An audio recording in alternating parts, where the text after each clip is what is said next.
All right, Spencer Cupp of Platte County. Spencer, can you talk about the transition to cornerback and just kind of, it's been weird. You started as a linebacker as a sophomore to safety to corner. What's the transition been like? It's definitely been different. There's, as a safety, it's weird because you kind of know what the linebackers have to do and what the corners have to do.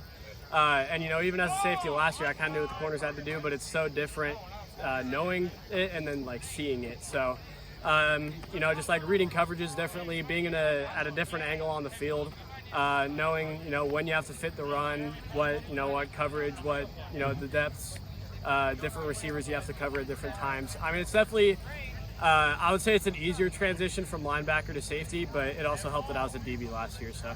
What about the depth of that defensive back group? It looks like you guys have a lot of options, and you guys are very athletic, and that might be true of the whole defense as well. We have, and especially the D-backs, we have a crap load of talent. I mean, safeties, corners, everywhere you look, we have a two-deep chart that could, pretty much complete at the varsity level, pretty much no matter where you look, so.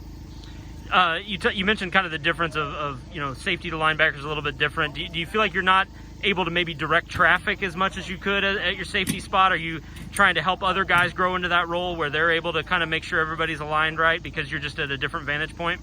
I mean, yeah, especially from corner, since you still know what the safeties have to do, with the new safeties, it definitely helps being able to tell them what to do. And then, for instance, me and Colin Tyson, we pretty much switched roles.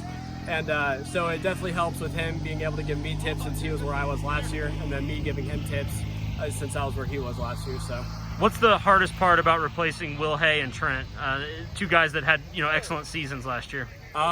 Honestly, they had a crap load of leadership, and I think one thing that we're still kind of developing as a team is our leadership and the guys that we need to step up when they need to step up. You had Will, who was a great playmaker. You had Trent, who was a great playmaker.